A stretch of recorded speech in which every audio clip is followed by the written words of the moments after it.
বলতে আমরা যেটা বুঝি, আপনি স্ক্রিনে দেখতে পাচ্ছেন এখানে যে ডিজাইন করা কাঠের বেসগুলো আছে, আমরা মূলত এগুলোর মধ্যে কাজ করে থাকি। তো যেহেতু এগুলোর মধ্যে কালার করা নেই, আমরা আমাদের পছন্দ অনুযায়ী, আমাদের রুচি অনুযায়ী এবং অবশ্যই আমাদের থিম অনুযায়ী আমরা কালারটা করে নিব। তারপর হচ্ছে এটাকে আমরা একটা গহনায় রূপ দিব।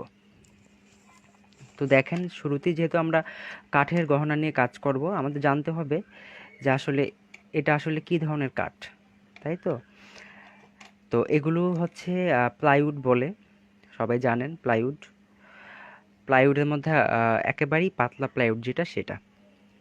তো এগুলোর মধ্যে আসলে এটাকে লেজার কাট করা হয়েছে ডিজাইন অনুযায়ী। ওরা লেজার কাট করে তারপর একই পিস শত শত হাজার হাজার পিস মার্কেটে সাপ্লাই করে, সেখান থেকে আসলে নিয়ে আমরা কাজ করে থাকি প্লাইউডের মধ্যে। এবং আমি শুনেছি যে কেরোসিন কাঠেও নাকি এই কাজটা করা হয়ে থাকে।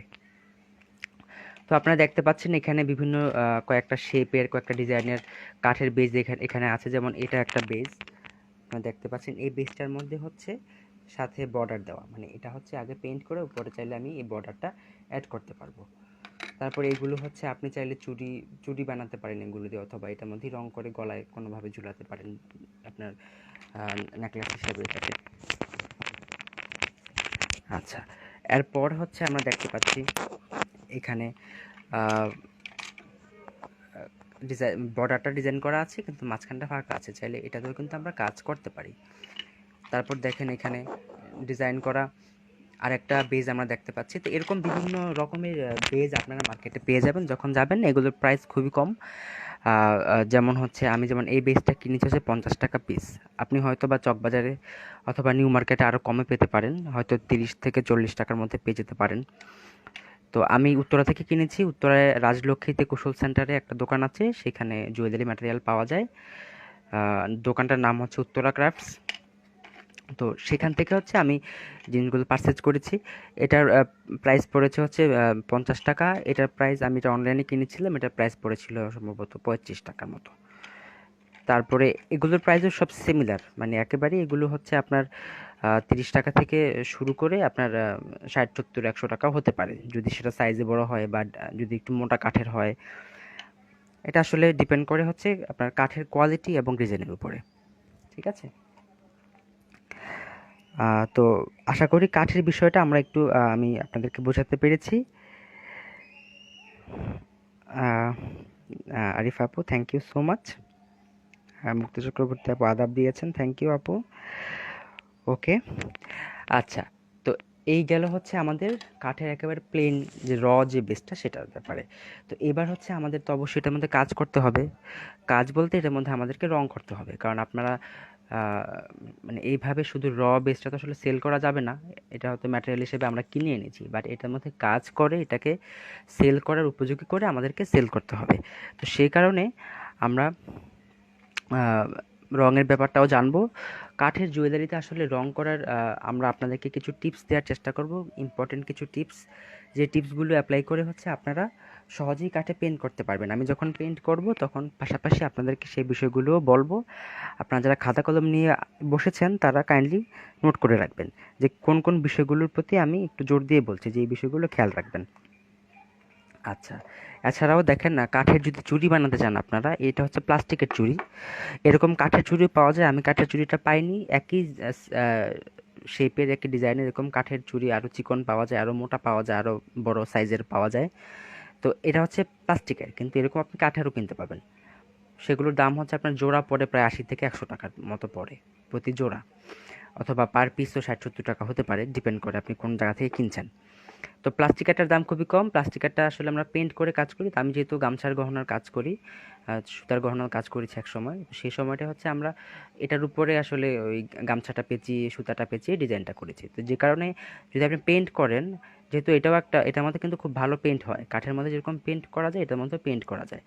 তো যদি আপনাদের বাজেট কম থাকে, আপনারা চাইলে কাঠের পরিবর্তে এইরকম চুড়ির বেজেও কিন্তু পেইন্ট করে কিন্তু কাজ করতে পারেন। এবং আপনারা দেখবেন মার্কেটে যারা আসলে কাঠের নেকলেসের পাশাপাশি কাঠের চুড়িও, মানে পেইন্ট করা চুড়িও সেল করছে, তারা কিন্তু ম্যাক্সিমামই কাঠের চুড়িতে পেইন্ট করে না। কারণ হচ্ছে যে কাঠের চুড়িতে পেইন্ট করাটা একটু মানে সেল পেইন্ট করার পর সেটা সেল করা একটু ডিফিকাল্ট হয়ে যায়, কারণ যেহেতু এটার মধ্যে কোনো ডিজাইন করা থাকে না, নিজস্ব ডিজাইন যারা নতুন একেবারেই পেইন্টের ব্যাপারে কাঁচা, নিজস্ব ডিজাইনে পেইন্ট করতে হয়। তো যে কারণে আসলে কাঠের মধ্যে সরাসরি, যেহেতু এটার প্রাইসটা একটু বেশি, সরাসরি কাঠের মধ্যে পেইন্ট করাটা আসলে একটু রিস্কি হয়ে যায়। তো যে কারণে হচ্ছে, যেহেতু এটার দাম খুবই কম, জোড়া 10 টাকা হতে পারে, এটার দাম জোড়া 10 টাকা এরকমই আমি কিনেছিলাম। তো জোড়া 10 টাকা হলে দেখা যায় যে হয়তো একটা দুটো নষ্ট হলেও কোনো অসুবিধা হয় না। তো যে কারণে আসলে অনেকে এই কাঠের পরিবর্তে এরকম প্লাস্টিকের চুড়িতে পেইন্ট করাটা প্রেফার করে বেশি। আচ্ছা, তো এরপরে হচ্ছে আমি দেখাচ্ছি আপনাদেরকে আপনারা কি ধরনের পেইন্ট ইউজ করবেন রং করার জন্য।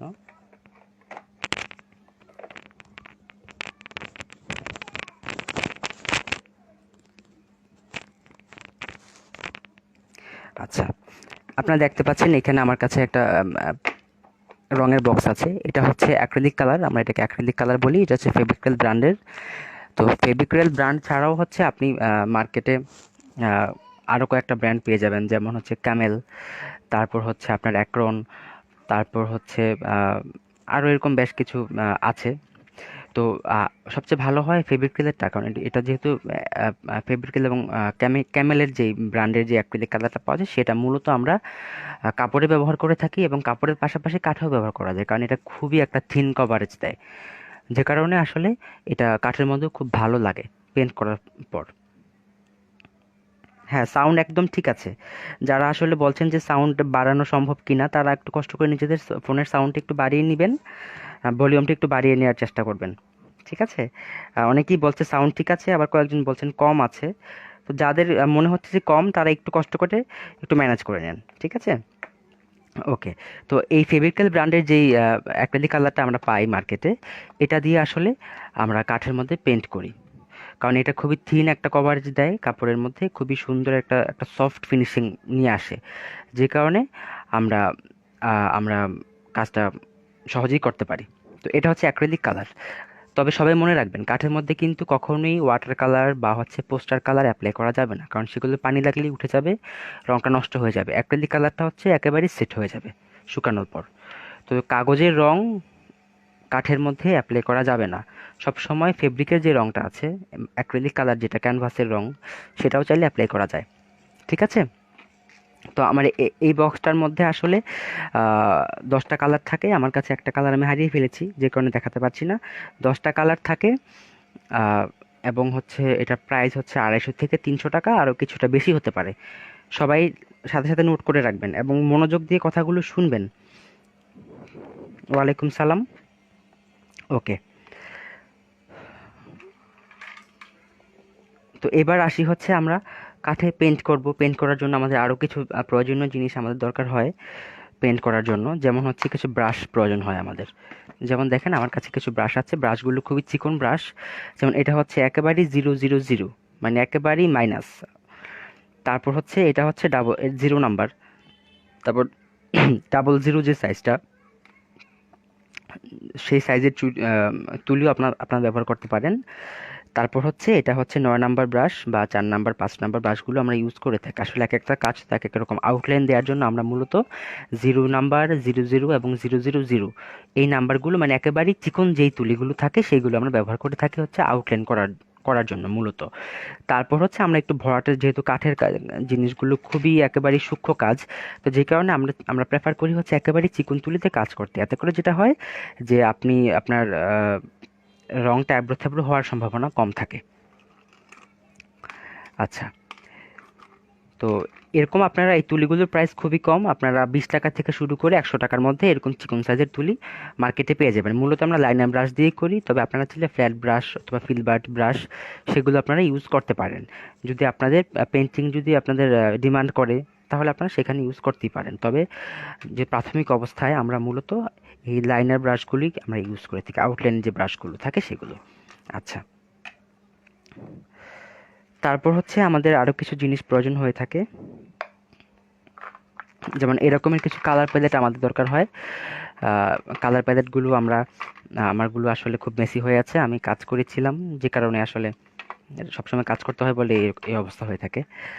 তো এগুলোর মধ্যে হচ্ছে আমরা এরকম কিছু কালার প্যালেট আমরা মার্কেটে কিনতে পাই। এই প্লেটগুলোর হচ্ছে প্রাইস, যেমন এটার দাম হচ্ছে 20 টাকা, 20 টাকা থেকে 30 টাকার মধ্যে আপনারা এটা পেয়ে যাবেন। তারপর হচ্ছে এটা হচ্ছে এটার দাম হচ্ছে 50 টাকা থেকে 60 টাকার মধ্যে আপনারা পেয়ে যাবেন। তো আপনারা আপনাদের পছন্দ অনুযায়ী মার্কেট থেকে যে কোনো একটা কিনে নিতে পারেন। আচ্ছা, তো এই হলো আমাদের মোটামুটি একেবারে যে প্রধান যে ম্যাটেরিয়াল আজকের ক্লাসের জন্য, সেগুলো হচ্ছে এটা। তাছাড়া গত ক্লাসে আমরা তো জুয়েলারি বানানোর জন্য যা যা লাগে, যেমন পুঁতি, তারপর হচ্ছে সুতা, যেই জিনিসগুলো লাগে সেগুলো তো আমরা গত ক্লাসে দেখেছি। তো সেগুলো আজকে আর দেখাচ্ছি না। কাজ করার সময় আমরা যেটা যেটা লাগবে নিয়ে কাজ করব। আপনারা তো জানেন যে কী কী ধরনের জিনিস লাগে আমাদের জুয়েলারি মালাটা গাঁথার জন্য বা টার্সেল সেট করার জন্য। তো পেন্টেরগুলো আমরা দেখে নিচ্ছি। এ পর্যায়ে আমরা যেটা করব, আমরা এখন সরাসরি চলে যাব পেন্ট করার জন্য। তো আমি একেবারেই প্রফেশনাল আর্টিস্ট না, এবং হচ্ছে আমার আর্ট খুব একটা আপনাদের হয়তো কারো ভালো নাও লাগতে পারে। আমি জাস্ট আপনাদেরকে আর্টের টেকনিকগুলো শেখানোর, মানে বোঝানোর চেষ্টা করব যে কীভাবে আপনারা সহজেই আর্ট করে ফেলতে পারেন। কারণ 1.5 থেকে 2 ঘন্টার একটা ক্লাসে আপনাদেরকে টিপসগুলো দেওয়াই আসলে সম্ভব। তো আমি আর্টও করব, পাশাপাশি টিপসগুলো দেওয়ার চেষ্টা করব। আপনারা সেগুলো নোট করে রাখবেন এবং চেষ্টা করবেন সেগুলো মাথায় রেখে পেইন্ট করতে। এতে করে যেটা হবে, আপনাদের আর্টের বিষয়টা প্র্যাকটিসের সাথে সাথে অনেকটা ইমপ্রুভ করবে। আচ্ছা, আশা করি সবাই ঠিকঠাক দেখতে পাচ্ছেন এবং শুনতে পাচ্ছেন। তো আমি এখন সরাসরি কাজে চলে যাচ্ছি। তো পানি লাগবে, পানি হয়তো আপনাদেরকে মাঝে একবার দেখেছেন যে আমার কাছে কিছু একটা পাত্রে কিছু পানি আছে। তো আমি শুরুতে যেটা করব, আমি একেবারেই এই এটা দিয়ে শুরু করছি। আমি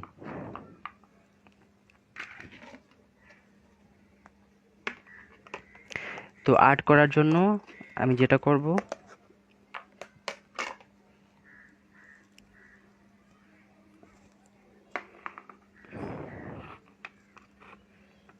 হ্যাঁ, সবাই একটু দেখতে থাকেন যে আমি কিভাবে আর্টটা করছি।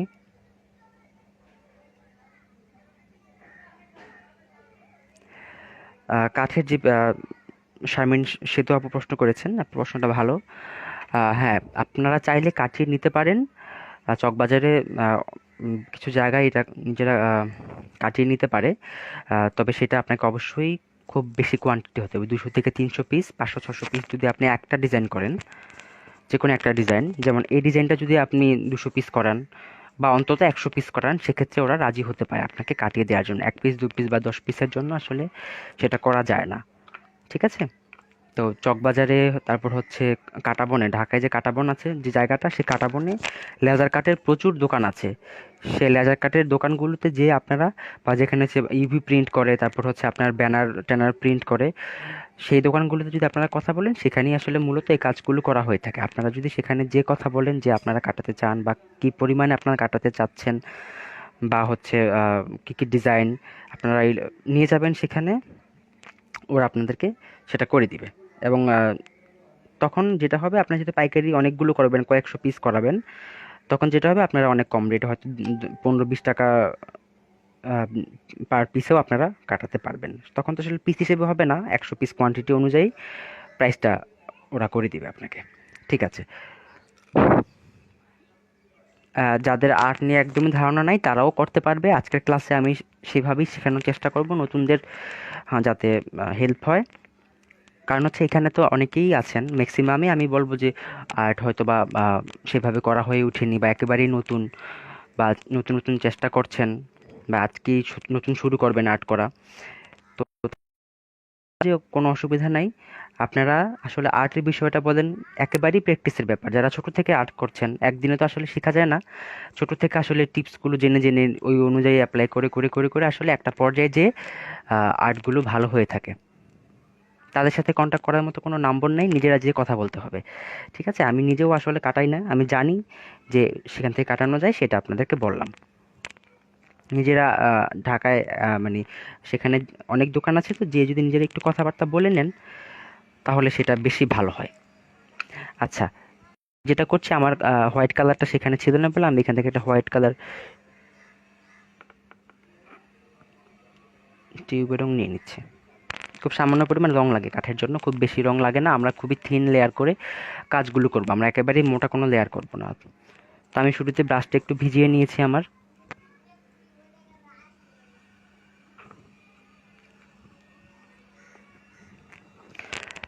তো প্রথমে আমাদের যে কাজটা করতে হবে সেটা হচ্ছে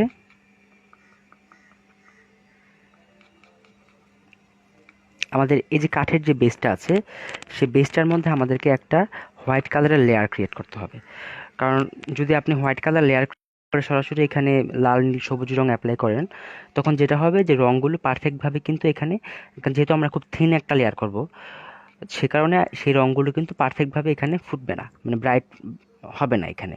তো যে কারণে যদি আপনি শুরুতে একটা হোয়াইট কালারের কভারেজ এখানে দিয়ে নিতে পারেন, সেটা বেটার হবে আপনার পেন্ট করার জন্য।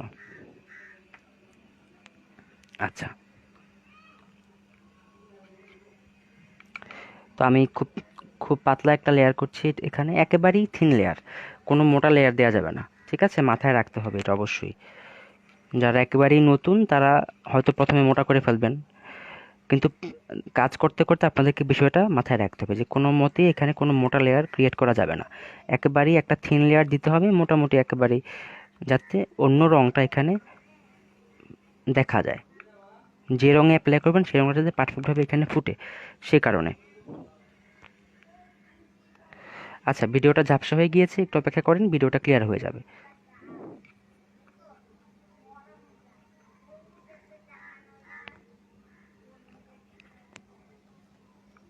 নেটওয়ার্কের সমস্যার জন্য এটা হতে পারে।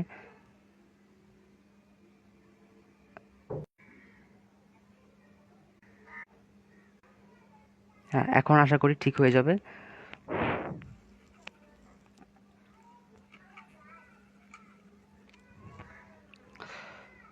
হ্যাঁ, আপনারা একটু এক এক থেকে 1.5 মিনিট অপেক্ষা করেন, আশা করি ক্লিয়ার হয়ে যাবে এর মধ্যেই। প্রত্যেকের কমেন্ট করার প্রয়োজন নাই, ঠিক আছে?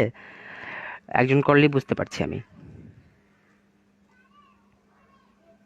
আমি অপেক্ষা করছি, আশা করি এখনই ঠিক হয়ে যাবে নেট।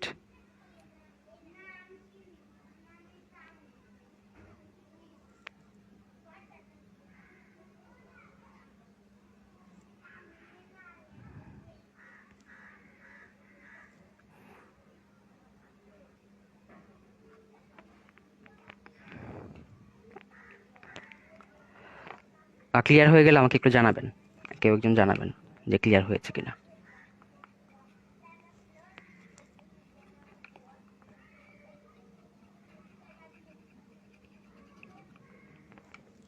হ্যাঁ, এবার ঠিক আছে।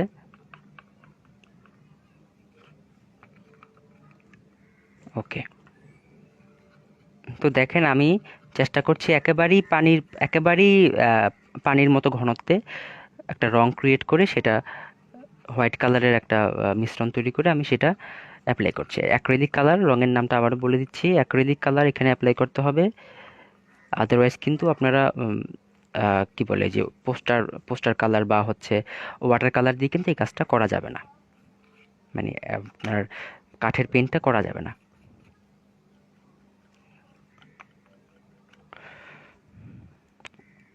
আচ্ছা,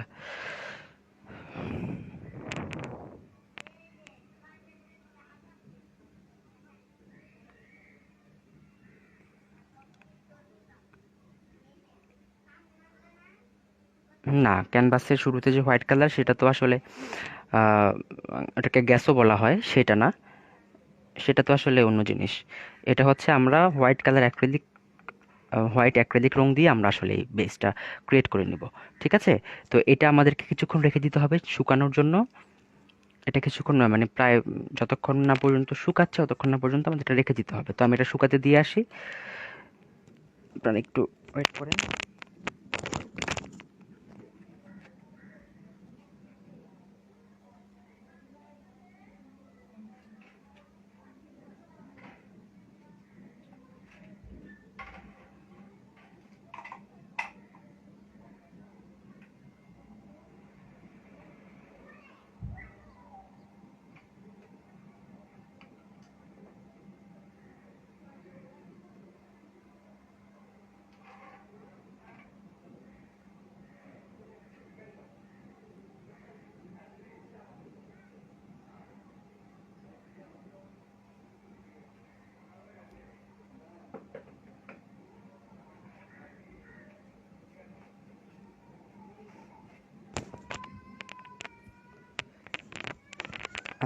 চলে আসলাম। তো এবার হচ্ছে এটা শুকাক, তার মধ্যে আমি যেটা করতে চাচ্ছি আপনাদেরকে, আমি আমাদের গহনার কাঠের গহনার কর্মশালার যে দ্বিতীয় ক্লাসটা হয়েছিল আমাদের, সেখানে আমি একটা বেস পেন্ট করেছিলাম। তো সেটা দিয়ে আসলে আনফর্চুনেটলি গহনা বানানো হয়নি, অন্য একটাতে বানানো হয়েছিল। বেশ কয়েকটা পেন্ট করেছিলাম, 2টার মতো, একটাতে গহনা বানিয়েছি আর একটা সময় পাইনি। তো সেটা হচ্ছে এটা। তো আজকে আমি এখন যেহেতু এটা শুকাচ্ছে, সেই ফাঁকে আমি একটা গহনা তৈরি করে ফেলি। তারপর হচ্ছে সেটা শুকানোর পর সেটা আমরা পেন্ট করে তারপর আপনাদেরকে দেখাচ্ছি যে কীভাবে আসলে কাঠের মধ্যে পেন্টগুলো করা যায়। তো শুরুতে আমাদেরকে যে বিষয়টা মাথায় রাখতে হবে সেটা হচ্ছে পেন্ট করার জন্য রং শুকানোর জন্য হচ্ছে আপনারা চাইলে ফ্যানের নিচে রাখতে পারেন, আগুনের কাছে আসলে তো দেয়া যায় না এই বিষয়গুলো। তারপর হচ্ছে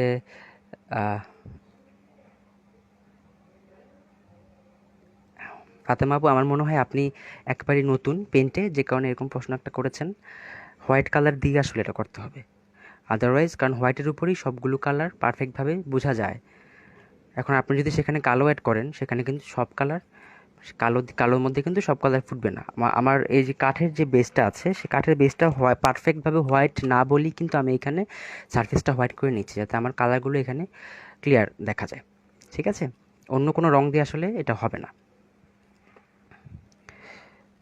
তো দেখেন, আমরা কাঠের জন্য আমরা এই রকমের কর্ড ইউজ করব কাঠের গহনা আর মালাটা তৈরি করার জন্য, এবং হচ্ছে এটা গলায় ঝোলানোর জন্য যে টার্সেলটা আমরা ইউজ করে থাকি, সেই টার্সেলটা হচ্ছে এটা হ্যান্ড ড্রায়ার দিয়ে শুকানো যেতে পারে, নর্মাল বাতাসেও শুকানো যাবে। এটা আসলে শুকাতে খুব বেশি সময় লাগে না, আর 10 মিনিট সময় লাগে, মানে পারফেক্টভাবে শুকাতে হবে, না হলে কিন্তু অন্য রঙটার সাথে হোয়াইট কালারটা মিশে যাবে, তখন কিন্তু ওই সেকেন্ড যে রঙটা আপনি অ্যাপ্লাই করবেন সেই রঙটা পারফেক্টভাবে আসবে না, একটা মানে হালকা হালকা হয়ে যাবে সেই রঙটা। আচ্ছা, তো এবার দেখেন, এটা হচ্ছে এগুলোকে বলে হচ্ছে লেদার কর্ড বলে। এটা এর চেয়ে একটু এক সাইজ মোটাও পাওয়া যায়, আবার এর চেয়ে চিকনও পাওয়া যায়। তো এই কর্ডগুলো হচ্ছে আমরা মার্কেটে কিনতে পাই, দাম হচ্ছে 5 টাকা থেকে 10 টাকার গজ হিসেবে এই কর্ডগুলো পাওয়া যায়। কালো থেকে শুরু করে ব্রাউন কালার, নীল কালার, সাদা কালারও পাওয়া যায় এই কর্ডগুলো। বাংলাদেশের মার্কেটে হয়তো এত বেশি কালার অ্যাভেলেবল হবে না, বাট আপনারা যদি অনলাইনে মানে দেশের আমাজন থেকে যদি আনিয়ে নিতে পারেন, তাহলে আপনারা বিভিন্ন কালারের আপনারা পেয়ে যেতে পারেন। আচ্ছা, তো এবার হচ্ছে আমরা এই কর্ডটা দিয়ে আমরা হচ্ছে আজকে গহনাটা বানাবো, মানে পুঁতিগুলোও এখানে এটার মধ্যেই গাঁথবো, এবং এটা দিয়েই হচ্ছে আমরা মালাটার পিছনে মানে সম্পূর্ণ টার্সেলটা এটা দিয়েই হবে আর কি। মানে আমরা গতকাল ক্লাসে আমরা যে ধরনের টার্সেল ইউজ করেছিলাম গহনাটা তৈরি করার জন্য, তো সেই ধরনের টার্সেল আজকে আমরা ইউজ করব না। আপনারা চাইলে ইউজ করতে পারেন, মানে যেহেতু গত ক্লাসে ওইটা দিয়ে আমরা ওটা শিখিয়েছি, তো যে কারণে আজকের ক্লাসে আমরা এরকম কর্ড দিয়ে, কারণ কাঠের গহনার সাথে এই চিকন কর্ডের মানে কম্বিনেশনটা খুব ভালো যায়, তো যে কারণে হচ্ছে আমরা এটা দিয়ে কাজ করা থাকি। হ্যাঁ, ফু দিয়ে শুকাতে পারেন, কোনো অসুবিধা নেই। আপনি সারাক্ষণ ফু দিবেন, পরপর শুধু ফু দিতে থাকবেন 8-10 মিনিট ধরে, যত বাতাস আছে সব বাতাস মানে ফু দিয়ে দিবেন আর কি, তাহলে সুন্দরভাবে সেটা শুকিয়ে যাবে। আচ্ছা, তো এবার হচ্ছে এটা করার জন্য আমাদের আসলে গতকালের যে রক সুতা আমরা ইউজ করেছিলাম, সেই রক সুতা আমাদেরকে ইউজ করতে হবে এখানে এটা করার জন্য।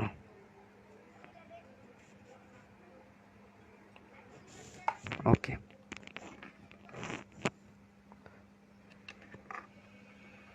তো এবার আপনি কতটুকু লম্বা করে মালাটা বানাবেন তার উপর ডিপেন্ড করে হচ্ছে আপনি কর্ডটা নেবেন।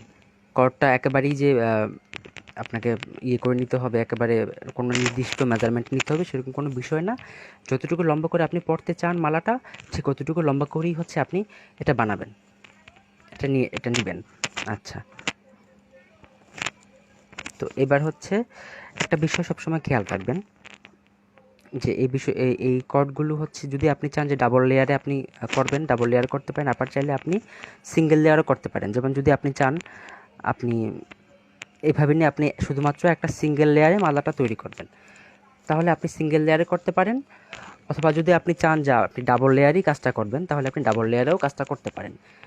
হ্যাঁ, এটা একেবারে আপনার উপর নির্ভর করছে। তো আমি এই মালাটার জন্য আমি ডাবল লেয়ার করি আপনাদেরকে দেখাচ্ছি। পরবর্তী মালাতে আমি সিঙ্গেল লেয়ারের যে পদ্ধতিটা সেটা আপনাদেরকে দেখিয়ে দেওয়ার চেষ্টা করব।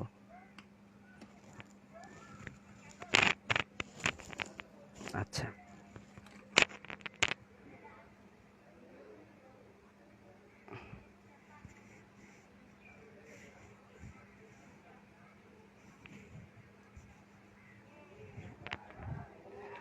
আমি একটু কেচিটা নিয়ে আসি।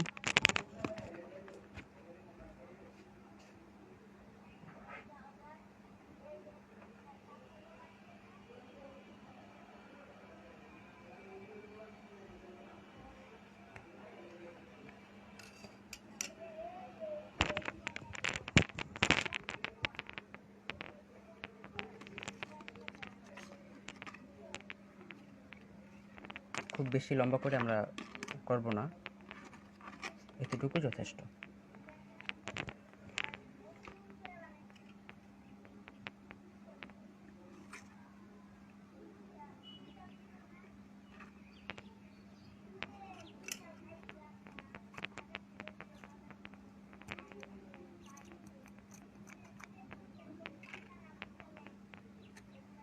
তো এটার মাপ দিয়েই হচ্ছে আমরা পরবর্তী যেই অন্য পাশের যে ইয়েটা থাকবে সেটা আমরা একই মাপে আমরা কেটে নেব, একই মাপে কেটে নেব আমরা।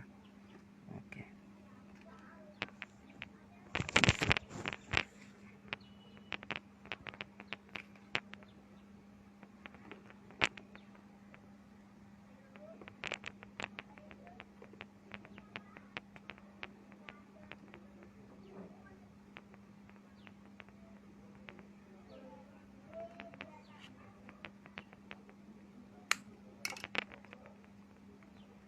আমি একটু ছোটো করে নিলাম, আমার কর্ডটা আসলে শেষ হয়ে গিয়েছে, যে কারণে আরেকটা মালার জন্য হয়ে যাবে, যে কারণে আমি একটু ছোটো করে নিলাম।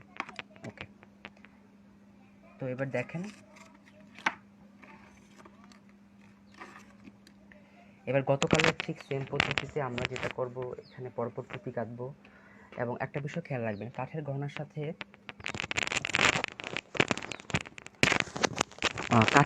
সাথে কাঠের যে পুঁতিগুলো আছে আমাদের কাছে, সেই পুঁতিগুলো কিন্তু খুব ভালো ম্যাচ করে, মানে কালারফুল যে পুঁতিগুলো। যেমন আপনারা চাইলে এরকম কালারফুল পুঁতি এখানে ইউজ করতে পারেন কাঠের গহনার মধ্যে। কাঠের গহনাগুলো যেহেতু এমনিতেই খুব কালারফুল হয়, যে কারণে আপনারা চাইলেই কিন্তু বিভিন্ন আপনারা কালারের মাধ্যমে এই বিষয়গুলোকে কাঠের গহনা তৈরি করতে পারেন। আচ্ছা,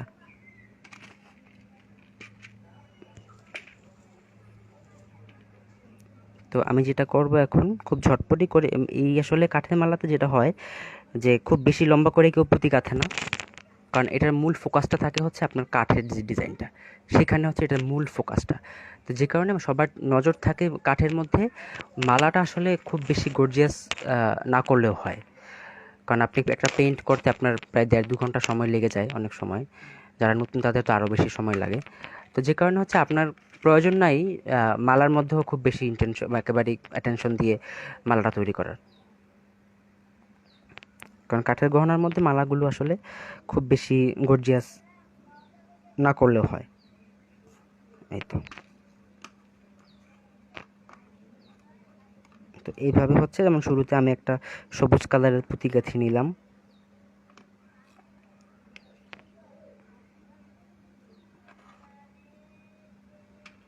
তারপর হচ্ছে আমি একটা হলুদ কালারের পুঁতি কাটবো এখানে, কারণ এখানে আপনাকে দেখতে হবে যে কী কী রঙের রং আছে আপনার কাঠের বেজের মধ্যে। তো আপনি চাইলে সহজেই সেই ডিফিকাল্ট কোনো কিছু না করে সেই কাঠের বেজের মধ্যে যে রঙগুলো আপনি অ্যাপ্লাই করেছেন ডিজাইন করার জন্য, সেই রঙগুলোর পুঁতি দিয়ে কিন্তু পরপর আপনি সাজিয়ে একটা কাঠের গহনা তৈরি করে ফেলতে পারেন। আচ্ছা, তো আবার আপনি কিন্তু চাইলেই এখানে ব্যবহার করতে পারেন হচ্ছে থ্রেড বিট, সুতার যে বলগুলো, কটন বল, আপনি চাইলেই এখানে কটন বল ব্যবহার করতে পারেন। তো আমি এখানে ব্রাউন কালারের কটন বল ইউজ করতে চাচ্ছি, এবং আপনার চাইলে কিন্তু এখানে মেটালের পুঁতিও ব্যবহার করতে পারেন। তো মেটালের পুঁতিটা আমরা খুব একটা ব্যবহার করি না এই কাজের জন্য।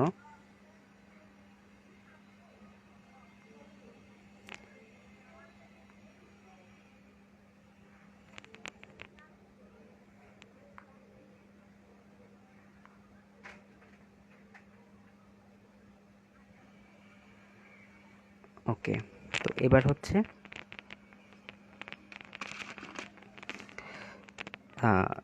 আমি যেটা করব এখান থেকে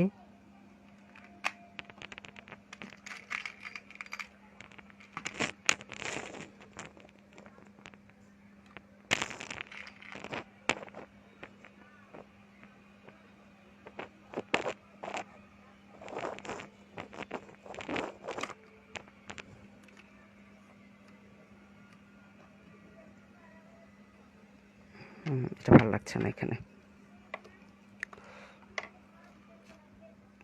গতকাল বলেছিলাম যে আপনাদের কাছে কিন্তু বিভিন্ন বিটসের একটা কালেকশন থাকতে হবে এবং বিভিন্ন ম্যাটেরিয়ালের কালেকশন থাকতে হবে।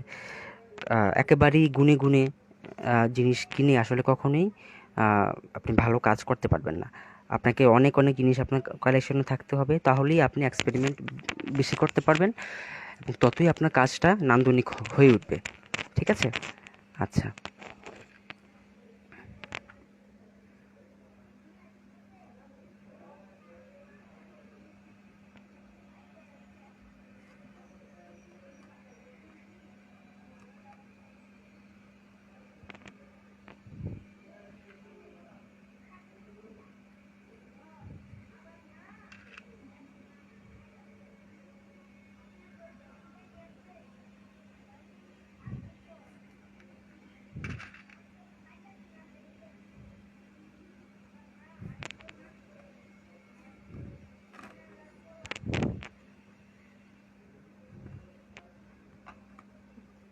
ওকে।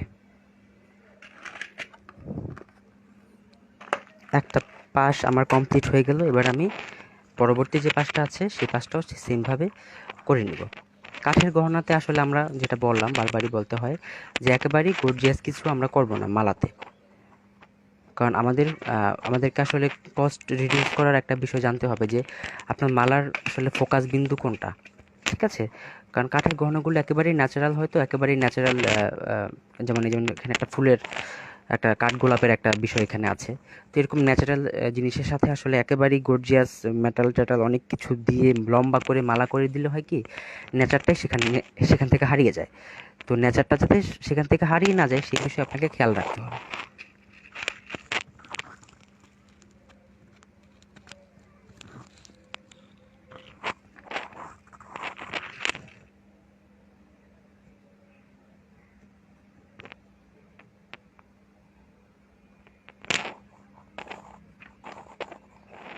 আসলে আমি আসলে আমার দৃষ্টিকোণ থেকে আপনাদেরকে বিষয়গুলো বোঝানোর চেষ্টা করছি। যদি আপনাদের মনে হয় আপনারা অন্য কোনো বিটস ইউজ করতে চান, আপনার যদি ডিজাইনের সাথে যদি সেটা ডিমান্ড করে, তাহলে আপনারা অবশ্যই ব্যবহার করবেন। কারণ প্রত্যেকটা ধরনের গহনারই তো একটা বৈশিষ্ট্য থাকে। সেই প্রপার বৈশিষ্ট্যটা জানানোই তো আমাদের কাজ ক্লাসে। তারপর হচ্ছে আপনি যখন ডিজাইন করবেন তখন আপনার পছন্দ অনুযায়ী সেটা আপনি কাস্টমাইজ করে নেবেন।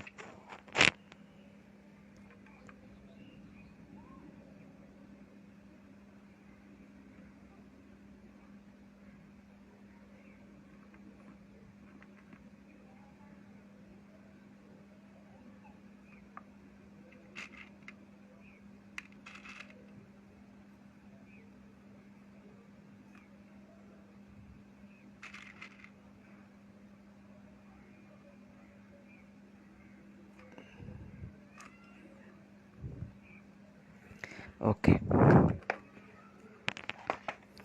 খুবই সহজে আসলে এইভাবেই আপনারা চাইলে কাঠের আহ, গহনা তৈরি করে ফেলতে পারেন। এখন আমি দেখেন এখানে ২টা কাঠের বীজ দিয়েছি, আপনি চাইলে কিন্তু একটা বিটও দিতে পারেন। হয়তো আপনি সবুজটা দিলেন না, আপনি শুধুমাত্র হলুদটা দিলেন না, আপনি শুধুমাত্র সবুজটা দিয়ে কিন্তু কাজটা করে ফেলতে পারবেন। কারণ আমি শুধুমাত্র সবুজটা অ্যাপ্লাই করে দেখাচ্ছি যে শুধুমাত্র সবুজটা দিলে কেমন দেখা যায় মালাটা। এবং আমার কাছে মনে হচ্ছে শুধু সবুজটা দিয়ে করলেই ভালো হয়, কারণ যেহেতু মাঝখানে একটা হলুদ বিটস আমাদের আছেই। তো আবার বাহির থেকে আবার নতুন করে কাঠের একটা হলুদ বিটস দেওয়ার কোনো প্রয়োজন নাই।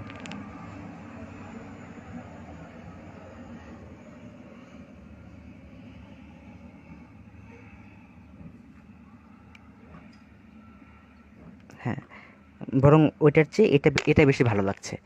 একেবারেই দুইটা বিটস দেওয়ার চেয়ে একটা বিটসে মালাটা বেশি ভালো লাগছে।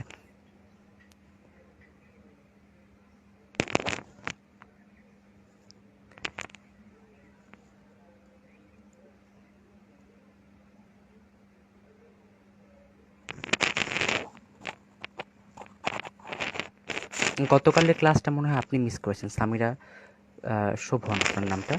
আপনি গতকালের ক্লাসটা মিস করেছেন হয়তো, বা যে কারণে আপনি এই বিষয়টা বুঝতে পারছেন না এখন। তো আমি বলছি না যে আপনাকে এই সুতাটা দিয়ে বাধ্যতামূলক কাজ করতে হবে, আপনি সুই দিয়ে কাজ করেন। যদি এটা বোধগম্য না হয়ে থাকে, আপনি সুই দিয়ে কাজ করবেন, সেটা আমার মনে হয় আপনার জন্য বেশি বেটার। কারণ গতকালের ক্লাসে আমরা এটা দেখিয়েছি এবং আজকেও রিপিটেডলি সেটা দিয়ে কাজ করে যাচ্ছি। তো আপনি যদি না বুঝতে পারেন, তাহলে এটা আসলে খুবই দুঃখজনক। তার চেয়ে ভালো, যদি আপনার কাছে ডিফিকাল্ট মনে হয় এই রক সুতার ব্যবহারটা এখানে সুইয়ের পরিবর্তে, তাহলে আপনি এটা ছাড়াই শুধুমাত্র সুই দিয়ে আপনি কাজ করবেন। সেটা আপনার জন্য বেশি সহজ হবে আমার মনে হচ্ছে। কলকাতা ম্যাটেরিয়াল সংগ্রহ করার বিষয়ে আমার কোনো আইডিয়া নেই। আমি আসলে কলকাতা থেকে কখনো ম্যাটেরিয়াল কিনিনি। তবে যারা ক্রাফট ম্যাটেরিয়াল সেল করে, জুয়েলারি ম্যাটেরিয়াল সেল করে, ওরা বিভিন্ন সময় কলকাতা থেকে বা ইন্ডিয়ার বিভিন্ন জায়গা থেকে ম্যাটেরিয়াল এনে সেল করে থাকে। ওদের মাধ্যমে আমরা প্রোডাক্ট আনিয়েছি, মানে ওরা আনে, সেখান থেকে আমরা কিনে নিই। সেটা করতে পারেন যদি আপনার কলকাতার ম্যাটেরিয়ালের প্রয়োজন হয়ে থাকে। নিজেরা আসলে আনানোর সেরকম ব্যবস্থা নেই। যদি আপনি নিজে যান কলকাতায়, নিজে গিয়ে যদি কিনে আনতে পারেন, সেটা সেটা করতে পারেন।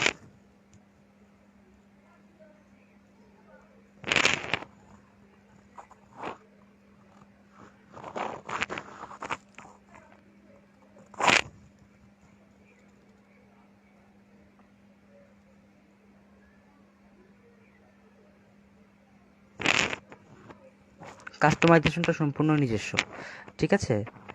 এটা আসলে যার যার রুচি অনুযায়ী নির্ভর করে। আপনার যদি পছন্দটা ওরকম থাকে যে আপনি বিভিন্ন রকমের বিটস এখানে ইউজ করতে চাইছেন, সেটা আপনি করতে পারেন। সেটা আপনার পছন্দ অনুযায়ী আপনি কাস্টমাইজ করে নিলেন।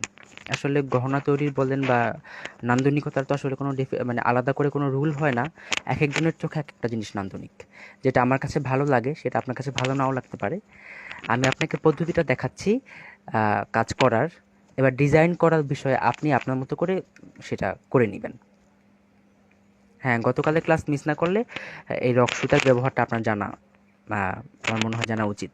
গত ক্লাসে এটা অনেকক্ষণ আমরা এটা দিয়ে কাজ করেছি এবং আজকেও আমরা রিপিটেডলি এটা দিয়ে কাজ করে যাচ্ছি। যাই হোক, আমরা এটা তৈরি করলাম। এবার হচ্ছে আপনি যদি চান, আপনি এখানে একটা গিট দিতে পারেন। গিট দিয়ে এই পুঁতিগুলোকে একসাথে এখানে রেখে দিতে পারেন। কারণ হয় কি, যেহেতু এটা নড়তে পারে পুঁতিগুলো বারবার করে। যদি সেটা আপনি না চান, তাহলে চাইলে এখানে ছোটো করে আপনি একটা গিট দিয়ে এগুলোকে একসাথে মিলিয়ে রাখতে পারেন এই পোর্শনটায়। অথবা আপনি যদি চান আপনি গিট দিবেন না, সেটাও হতে পারে। অথবা আপনি চাইলে যে কোনো একটা গ্লু দিয়ে ওটা এখানে সেট করে দিতে পারেন পুঁতিগুলো একসাথে। যাই হোক, তো আমি একটা গিট দিয়ে সহজে আপনাদেরকে দেখানোর চেষ্টা করলাম। ওকে, তো এবার হচ্ছে আপনারা যেটা করবেন, আমাদের কাছে আপনারা দেখেছেন গতকালের ক্লাসে বড় রকমের কিছু কিছু কাঠের বিটস আমাদের কাছে আছে, আপনারা দেখেছেন। এই যে বড় রকমের কিছু কাঠের বিটস আমাদের কাছে আছে। তো সেগুলো হচ্ছে আমরা এবার এই যে চারটা সুতার এখানে লেয়ার, এখানে দুইটা লেয়ার, এখানে দুইটা লেয়ার, এই চারটাকে মিলিয়ে আমরা চারটার মধ্যে এই পুঁতিটা গেঁথে দিব। এতে করে যেটা হবে, আমাদের টার্সেলটা অ্যাডজাস্ট করতে সুবিধা হবে। যেরকম লম্বা আপনি চাইছেন সেরকম লম্বা করে নিতে পারবেন সহজেই। ওকে, তো সম্ভবত একসাথে চারটা যাবে না, দুটো দুটো করে আমি এখানে ইনসার্ট করিয়ে নিচ্ছি এই পুঁতিটার মধ্যে, একটা পুঁতির মধ্যে। যদি আপনারা টার্সেল দেখে থাকেন, তাহলে আপনারা বুঝবেন আসলে এটা আসলে কোন কাজে আমি লাগাচ্ছি এই পুঁতিটাকে।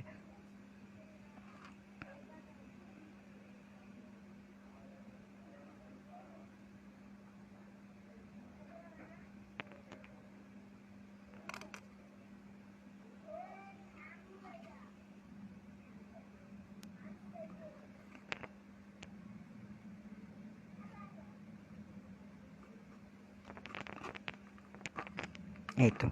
তো এবার দেখেন, খুব সহজেই আপনার যতটুকু লম্বা প্রয়োজন আপনি ততটুকু লম্বা করতে পারছেন। আপনার যেরকম লং প্রয়োজন আপনি সেরকম লং করে আপনি মালাটা পরতে পারেন, ঠিক আছে? তো এবার হচ্ছে এই পাশটা একটা গিট দিয়ে দিবেন ছোট করে, সবগুলোকে একসাথে করে একটা গিট দিয়ে দিবেন। তাহলে যেটা হবে, এই পুঁতিটা আর এখান থেকে বের হয়ে যাওয়ার পসিবিলিটি থাকবে না। প্রতিটা এখানেই থাকবে। তো আমার কর্ড কম ছিল বলে মালাটা একটু ছোট হয়েছে সাইজে, মানে আপনারা যখন করবেন একটু পর্যাপ্ত পরিমাণ কর্ড কিনে নিয়ে এসে তারপর কাজ করবেন। তো দেখেন কত সহজে এটা ছোট বড় করা যাচ্ছে মালাটা। এই তো। তো কাঠের গহনা বানানো আসলে খুবই সহজ, যদি আপনারা পেইন্ট করার কিছু সহজ পদ্ধতি জানতে পারেন তাহলে আপনারা কিন্তু ইজিলি আসলে কাঠের মধ্যে পেইন্ট করে গহনা বানিয়ে ফেলতে পারেন। ওকে।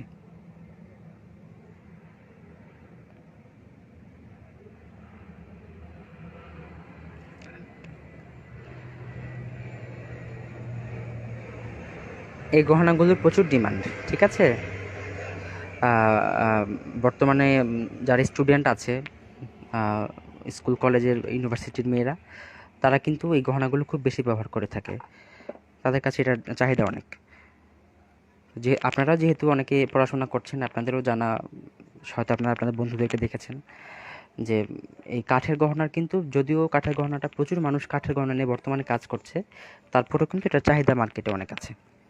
যদি আপনি যে আপনার কাজটাকে যদি ভালোভাবে নিতে পারেন, ঠিকভাবে যদি আপনি পেইন্ট করে কাজ করতে পারেন, তাহলে দেখবেন খুব খুব সুন্দরভাবে আপনি কাজ করতে পারছেন। আচ্ছা, তো আমি যেটা করব, এখন একটা ব্রেকে যাব, 3টা 30 মিনিটে আমি আসব। এসে আমি আপনাদেরকে ওই যে প্যান্ডেলটা আমি করেছিলাম সেখানে, সেটা আমি পেন্ট করে নেব, ঠিক আছে? 3টা 30-এ আসছি।